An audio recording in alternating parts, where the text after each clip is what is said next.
Hey guys, I'm just out doing a garden check before it rains, and I was trying to come to some conclusions about all those brassicas I planted the other day. So I see right here, I still have a few white potatoes left that's growing in these grow bags. I think three. Yeah, I have just three left, and I have five altogether down here. I have maybe five right there, and then I have maybe 16 up here on the deck. They're all growing tomatoes, and I may have 20 more or so over here in the greenhouse. So I'm just trying to come up with some ideas. Let's see. Oh yeah, I have a whole bunch in here. So I have some here that haven't been opened, and then I have boatloads here, and it look like more over there. And I don't know why I will buy that many, but I think they're actually going to come in handy because my brassicas are already starting to sprout. Now, it's not really the broccoli or the cabbage. It's really the these what do they call again? The Alabama blue collards. Yeah, the Alabama blue collards. And I'm so cheap, y'all. I only try to put one seed in each one. And then if the other ones don't come up, I just pluck one more down in there. This one, I didn't kill it, guys. It was coming up on its own. So, but it looks like I put two in that pot anyway. So, 1, 2, 3, 4, 5, 6, 7, 8, 9, 10, 11, 12. It looked like 12 of these out of 6, 9, 12, 15. 12 out of the 24 have already germinated here. And so, and well, then I have a few, let's see. One champion kale, what is this? One arugula, another Alabama collard, another kale. So it's like sporadic, and this is an all seasons cabbage. So looks like I have a few different things going on here. So this one is more kale, two more kales, and another collard. But this is one of the bigger ones. And one of the up in there, cucumbers. One of those, oh, both of them. There's another one here. Both of the cucumbers are germinating, and then calabrese, one of the broccoli there. So what I think I'm going to do is I'm gonna give it another week. I'm gonna give everything another week to germinate. But also, well, there's another, the fielder kraut. Only put one seed in there too. Fielder kraut. What's this?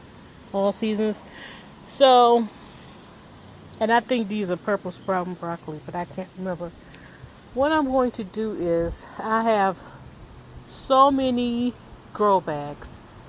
I am going to plant all of those collard greens, those smaller ones. I'm going to put them in 24 grow bags if I can get them all up. And then I have a few more over here. I think I have 4 more of those little Alabama collard greens over here. I'm going to put all of them in those grow bags. And then it looks like I still have a lot left. So after I plant all of those in the grow bags, when they come up, because those tomatoes up there are determinate Roma tomatoes, they'll be done by the time these get about 4 inches tall. It'll be ready for me to swap out. So then in some of those other grow bags, I'm going to put, I think I'm going to put the kale in those. I didn't plant that many kale plants. This one right here. this Premier Kale where I only drop 4 seeds in, and it looks like 3 are germinating. Let's see. I thought I saw another one coming up, but I don't want to kill it. Yeah, it is. It's coming up right there. I can see it. You may not be able to see it, but I can see it. So I think I'm going to plant more of those Premier Kales. I think I'm going to do 40 of those Alabama blue collards and 40 of these Premier Kales in grow bags, and all of the broccoli in grow bags. So I've only done maybe 16 because I did 10 big broccolis, and then I think, well, they're all big. I did some more purple sprouting. That's about 17. And then I put some purple sprouting broccoli in one of those green stalks. I think I'm put all the broccoli, 40 kales, and 40 of those Alabama blue collards. I think I'm going to put them all in grow bags, because once the summer is over, they can sit out here. It won't be so much stuff vining around like that. And then in the ground over there where I think right here, because cabbage wants full sun, I can put cabbage here and they can spread out like those zucchini plants. So I'll put cabbage here. No, I will not put cabbage here. I'm going to put onions or garlic here. I will put cabbage in one of these either those 4x12s or one of these 3x7s. But I also have 2 3x6 beds also. So when I figure out where I'm going to put those 3x6 beds, I'm going to add the cabbage to one. So my plan is, and you guys share your plans too, because it's better when we work together, because none of us want to be sick, right? So my plan is to use that 4x8 bed back there, the whole entire bed. Once these peppers come up, and they will be up by like October completely, I'll just yank them out. I'll snatch these peppers out, and then these are the Carolina Reapers, and they're already starting to come on. I'll snatch these out, and the Brussels sprouts, and maybe this tomato. And if I have to, I'll move this green stalk, and I want to plant this whole bed with garlic, shallots, and onions. So I know that that's going to be a lot, but I have children too that don't live here, and I just share with them. And then my bed number 2 over there, I'll do the same thing: garlic, onions, shallots. And in these 2 beds right here, and this is for my own reference, and I'm not saying that this won't change, I can do cabbage. I planted, because they take up so much space and they're such a short-term vegetable, I only planted maybe 16, so that they will fit perfectly in these 2 beds. And then, like I said, I have 2 more beds, 6 feet beds. One bed I'm going to put in the high tunnel, the other one I'm going to leave out. So the one that's going in the high tunnel, I'm going to put those late cucumbers, late tomatoes in there, and maybe some lettuce, and that'll take us through the winter. And then also, this is an acorn squash. It's a compact squash. It grows like a bush, right? It says it takes 80 days. So I'm thinking, if I go through all of July, all of August, and all of September, that's about 90 days. And if I put this in one of those larger grow bags, because I have some 10-gallon grow bags, if it gets cold or we get a frost, I could either cover these up or pick the bag up because it's a bush. It grows like a bush, and put this bush in the grow tunnel. And I also have this honey nut squash. Now this one doesn't grow like a bush. It grows like a vine, but this one only gets about, I think, just 4 to 5 feet long, and the fruit is only 4 to 5 inches. So I might put this in one of those giant pots, and then if I have to, I'll move it. I have some more pickle bush cucumbers. I checked my celery. I mean, not my celery.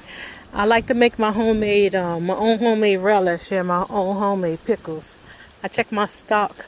I probably do have enough for me to last for the rest of the season, but I want to make sure that I have enough for, like I said, my children or my sister, in case they want some. So I'm going to go ahead and poke some in here, and because they grow kind of bushy, I will put a cage around them if I have to. Well, I didn't mean to dump out that many.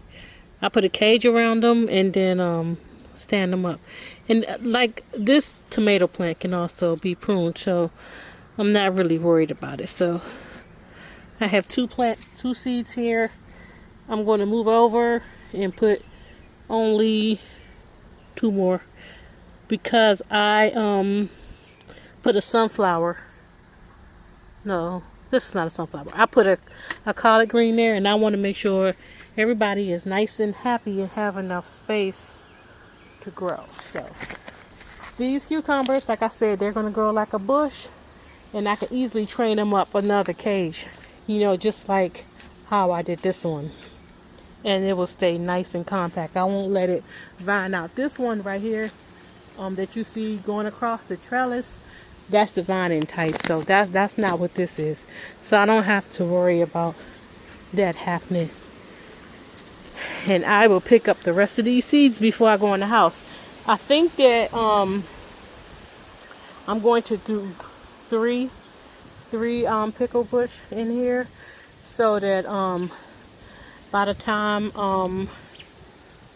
the end of the season come, it'll be time to take down this tomato, and then it'll be time to take down this pickle bush. And I can also prune this tomato, from the bottom, to give the pickle bush some space to grow. Like this piece of the tomato plant right here, I can actually take this off. It's really not, very productive. I do have a tomato sucker right here, which is another whole plant. So, I have some up on the top. What I was about to do, I was about to just take this off and discard it. But I think I'll just wait. I'll wait. Be patient and wait. And I'll just go ahead and prune it from the bottom, which is very easy. It's just a matter of taking the leaves off so that you can get some airflow down here. Some airflow and some sunlight. So, like I said, I have 2 cucumber seeds here. I'm going to go ahead and press them in. And I think we're going to get some rain in a few minutes. So, I'm not going to bother about raining them in. Just 1 second. So there's one spot. Here's one more. And here's my 3rd one. So hopefully with this rain and this warm weather, they'll come up nicely. So I got 3 different spots here, I believe here, and here, that hopefully I will grow my new cucumber plants. So I cover up the 3 places where I just put my pickle bush cucumbers in, because I don't want the birds or squirrels to come and dig them out before they have a chance to get growing. And so let's see. Okay, so also I'm trying to figure out what to do with all of these green stalks, because you see they did okay with kale here, just okay. I mean, I put a lot of kale plants in here. I should have got a lot more than what I did. But I'm not going to complain. I just won't put any more of that big kale in there. And instead of that big kale, I'm thinking to put in the dwarf curly kale. So I did start, I believe I started. I can't remember. That's why I like to write things down. I think I started nine dwarf curly kale plants, and I'm going to try to grow those in my in one of these original green stalks. And I don't see any labels here, so I'm thinking that that's what this is. This one. Because I did it one night when it was getting dark, and then I ran in the house. And also, I am going to plant some onions, like I was saying. I'm going to do some Australian brown onions. I'm going to do some Brunswick onions, and I'm going to do some Walla onions. The Walla onions are also going in the green stalk. I cannot do these no, the red ones. I cannot do the red ones into January. But all three of these onions right here, I'm going to overwinter. I'm going to start them in a seed tray like this, probably in about 2 weeks. When they get about 3 or 4 inches tall, then I'll transplant them into one of these big garden beds to overwinter. So this is going to come later, but I just have them out with me. And I thought I had some more space somewhere, and so I had some more corn. All of the corn didn't come up the way I wanted. I do have some that's tasseling out now. I have a few more that are tasseling out, but I also have some that didn't. So I'm going to add a block of corn right into this bed right here. And you know, I'm doing Mel Bartholomew's square foot garden method. You may not want to do that, but you know, plant them that close. But I'm going to do it. And you know, corn likes to be planted in a block, so I'm only going to do a block of 6 because I have this sunflower coming up right there. And once this sunflower come up, it's going to completely shade this area. What I should have done was put the sunflower in the back, but I wasn't really thinking about it. You know, because sun does come from both directions. Let me see if I can get one there, one here. So I have 8 in there, and I hope that works out before it gets too cold. This is that dwarf corn that only gets about 4 or 5 feet tall. Yeah, I'm going to go ahead and jam it in. So I have a block of 10. I'm going to cover that up, and hopefully it rains it right on in. And I'll come back and cover that with some soil, some different soil, because I want to fertilize that. And I'll fertilize it after it comes up. And then let's see. So these onions are last. This cucumber is already planted. Then I want to do, you know, like I said, 2 squashes. And those yellow wax beans, I want to do some more of those if they didn't come up, because they're coming up very slowly. Either I'm going to do some more of these yellow wax beans, or I'm going to plant more contenders into that same pot. So I did dig up some potatoes the other day, and I threw them in here because they didn't get as big as I wanted them to get, and I haven't seen them yet. So if I don't see those potatoes soon, something else will go in there, because you know we're coming in for the home stretch, guys.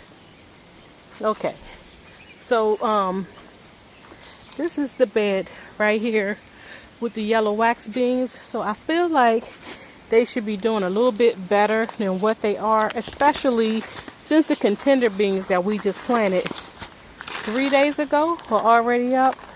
So I'm going to put some more down and we'll see what happens. This just might not be a good bed. Remember, last year all of the broccoli got dug up too by some animal. So I found a spot for one of my table queen bush acorn plants, and these just 36 inches. So this is a 4-inch bed, width bed. I put 2 right in here. If they both come up, I'm going to leave them and let them grow. This was where I had that cabbage that we just harvested. And I was going to try to do 2 of these, so I wanted to do them in grow bags. I have 1, 2 empty grow bags here. One here is empty. I'm going to put 2 seeds here. And then I have one more here. I'm going to put 2 seeds in there. I'm going to move the bags in a minute so they can get some sun. But also I have to remember because I didn't bring my pen out. So acorn squash, that's what's here. In 2 grow bags and 1 bed. So I also found a spot to fit in my honey nut squash in this container. So I can remember the acorn squash over there, more yellow wax beans in there, and cucumbers up there. Onions in 2 weeks. If you guys, if you have any comments or suggestions, please let me know. Okay, and have a great night.